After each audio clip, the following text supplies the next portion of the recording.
Olá, bom dia, graça e paz em nome de Jesus. Deus te abençoe neste domingo, dia 14 de abril, são 6 horas da manhã e nós estamos aqui com a graça do nosso Senhor Jesus Cristo. Amém?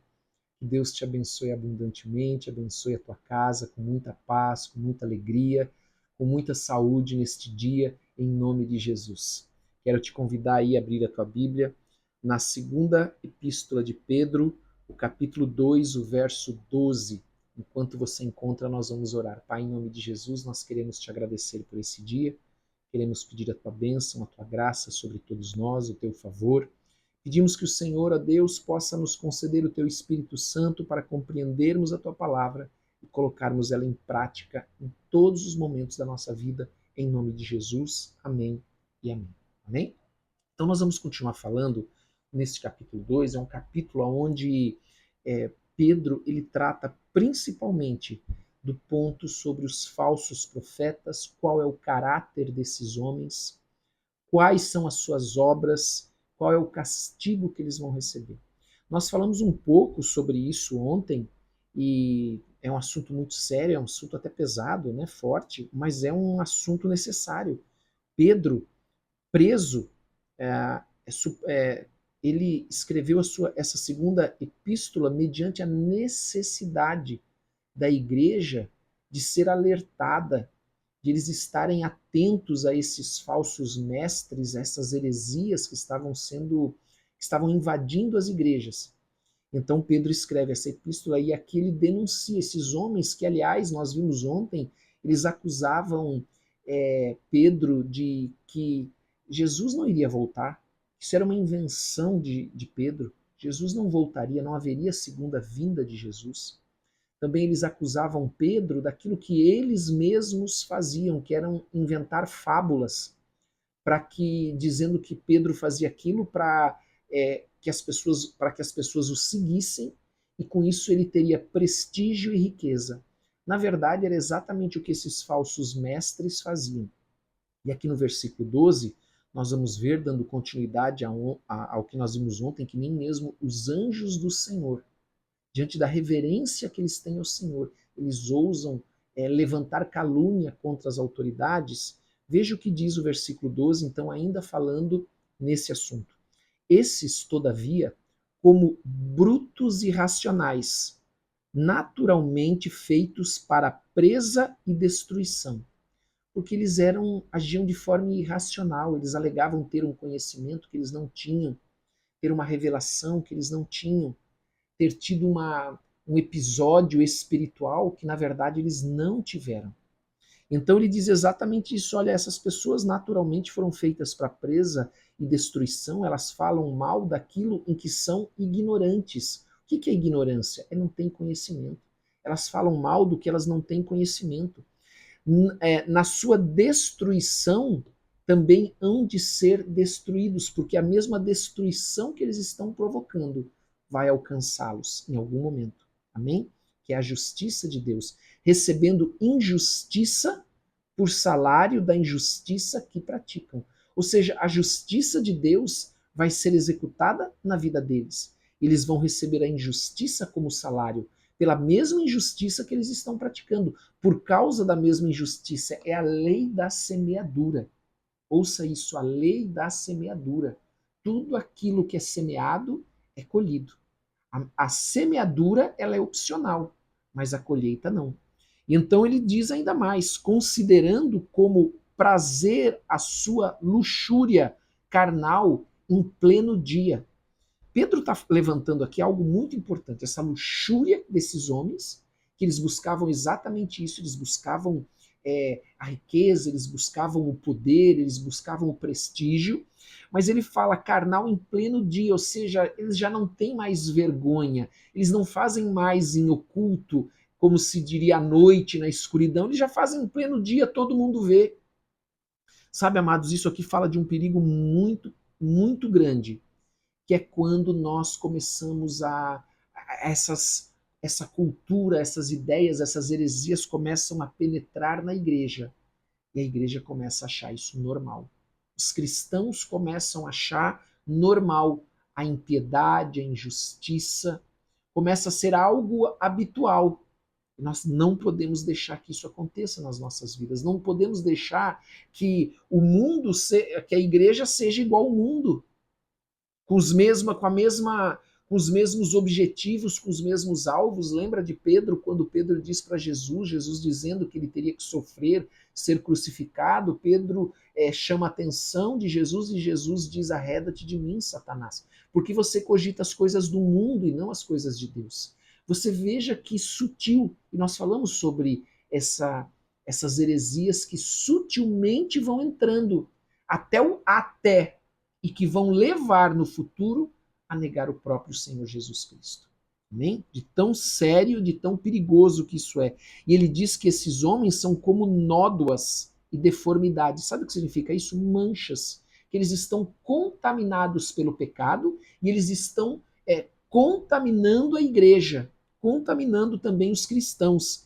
Eles se regalam nas suas próprias mistificações. Amém? Gostam muito de falar de coisas místicas. Amém? De falar de experiências espirituais. Gostam muito de falar com soberba das experiências que eles tiveram.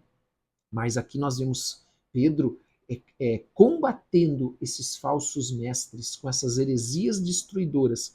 E eles então falam isso enquanto banqueteiam junto convosco. Olha que sério isso. Estão lá sentados nos banquetes. Amém? A palavra fala dos banquetes de. A palavra para amor tem uma outra palavra que é aquele amor prático. Então, há esses banquetes que os cristãos faziam, esses banquetes onde um servia o outro, onde era um momento onde as pessoas estavam juntas, banquetes fraternais, essa é a palavra. Que então eles estavam juntos sentados ali, só que ali junto naqueles banquetes fraternais, ali eles estavam com seus olhos cheios de adultério, insaciáveis no pecado, engodando almas inconstantes, ou seja, eles até falam de coisas espirituais, mas os olhos, o coração deles estão cheios de desejos carnais, de concupiscências, e ele diz ainda engodando almas inconstantes. Eles não conseguem atingir aqueles que têm a sua fé firme, que conhecem a palavra de Deus. Nós estamos falando sobre isso, falamos muito sobre isso ontem, a importância do conhecimento da palavra de Deus, mas aqueles que não têm o conhecimento, eles são engodados, eles são enredados, eles são tirados do caminho do Senhor, tendo o coração exercitado na avareza, porque eles buscam o quê? Os bens, a riqueza, eles buscam o poder. Então Pedro os chama de filhos malditos. Abandonando o reto caminho, se extraviaram, seguindo pelo caminho de Balaão, filho de Beor, que amou o prêmio da justiça. Você sabe qual é a doutrina de Balaão?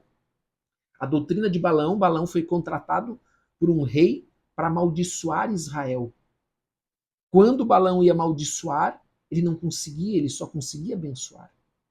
Então, a estratégia de Balaão foi levar mulheres, levar o pecado para que até as tendas de Israel, para que eles fossem vencidos ali, para que eles fossem vencidos pelos seus desejos, e então praticassem ali a concupiscência, o pecado, a imoralidade. Então, para que a maldição tivesse pouso, Israel tinha que pecar. Enquanto Israel não pecasse, Balaão só podia abençoar. Então a estratégia de Balaão é essa, é levar Israel a se corromper, levar Israel a pecar. E então agora a maldição tem onde pousar, tem onde fazer morada. Então ele fala exatamente isso, que esses homens, eles seguiram o caminho de Balaão, porque para Balaão foi oferecido, sabe o que por esse rei? Dinheiro, riqueza.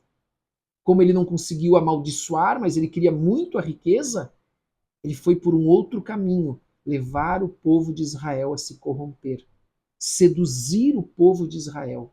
É isso que ele fez.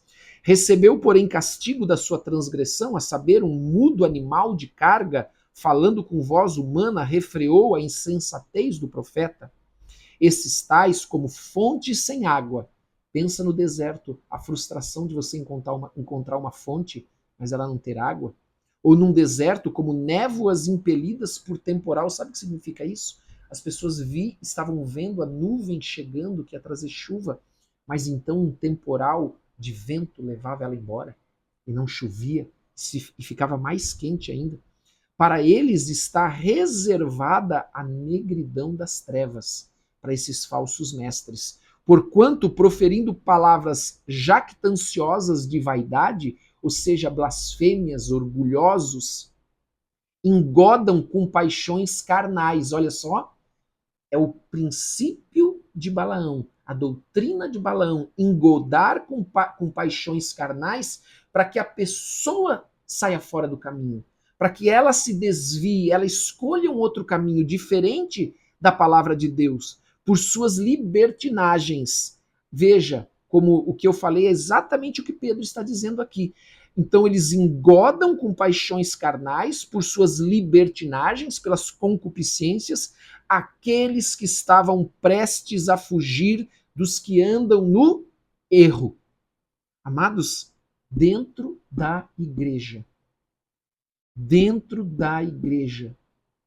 pessoas que são falsos mestres, que engodam aqueles que não conhecem a palavra, aqueles que têm a sua fé ainda enfraquecida, e eles fazem com que essas pessoas que estavam prestes a fugir desse caminho do erro, elas agora são engodadas, enredadas e ficam possivelmente mais ainda do que antes, porque agora elas conhecem a verdade, mas elas escolhem viver um outro caminho, porque esses falsos mestres, eles trazem ensinos dizendo que são ensinos de Deus, mas na verdade são ensinos do homem, e eles trazem ensinos daquilo que as pessoas querem ouvir, preferem escutar, antes que a palavra de Deus, porque a palavra de Deus exige de nós um compromisso, um comprometimento, uma tomada de posição, e eles vêm e trazem este evangelho light, esse evangelho fácil,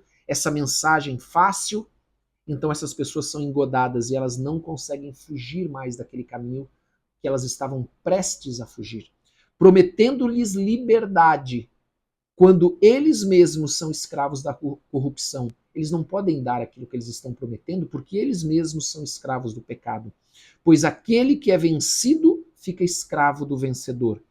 Portanto, se depois de terem escapado das contaminações do mundo, preste atenção, mediante o conhecimento do Senhor e Salvador Jesus Cristo, e se deixam enredar de novo e são vencidos, tornou-se o seu último estado pior do que o primeiro. Amados, que palavra forte que Pedro dá para aquela igreja. E ele termina dizendo: pois melhor lhes fora nunca tivessem conhecido o caminho da justiça, do que após conhecê-lo, voltarem para trás, apartando-se do santo mandamento que lhes fora dado. Ou seja, conhecem a palavra, mas não praticam, não vivem. E no versículo 22, então ele diz: com eles aconteceu o que diz certo adágio verdadeiro, o cão voltou ao seu próprio vômito, e a porca lavada voltou a revolver-se no lamaçal. Amém? Essa é a palavra do Senhor, a palavra de Pedro, inspirada pelo Espírito Santo, para aquela igreja que estava sendo fortemente assediada, invadida por heresias, por falsos mestres, que falavam o que as pessoas queriam ouvir, para fazer seguidores, para terem prestígio e para conseguirem riqueza e poder. Amém? Vamos orar nesta manhã de domingo. Pai, em nome de Jesus, nós queremos te agradecer por esta palavra. Pedimos que o Senhor possa nos dar o entendimento e a compreensão dela, nos ensinar em nome de Jesus. Pedimos perdão pelos nossos pecados em nome de Jesus. E pedimos que o Senhor nos livre de, por falta de conhecimento, sermos engodados e enredados em nome de Jesus. Pedimos que o Senhor nos ajude com teu Espírito, nos dando entendimento e compreensão da tua palavra, para andarmos sempre no teu caminho, para não nos desviarmos, não abandonarmos o caminho que o Senhor já nos chamou, já nos apresentou e que nós sabemos que devemos andar. Por isso, abençoa cada um que está aqui nesse dia. Abençoa as nossas famílias, com paz, com alegria, com amor, com esperança. Que seja um dia de comunhão, em nome de Jesus. Um dia de repouso, de refrigério para todos nós. Em nome de Jesus Cristo. Amém e amém. Que Deus te abençoe. Que o Senhor derrame da sua graça sobre a tua vida. E até hoje, às 19 horas, no culto de adoração e celebração ao Senhor, em nome de Jesus. Deus te abençoe. Boa noite a todos, ou melhor, bom dia a todos, em nome de Jesus.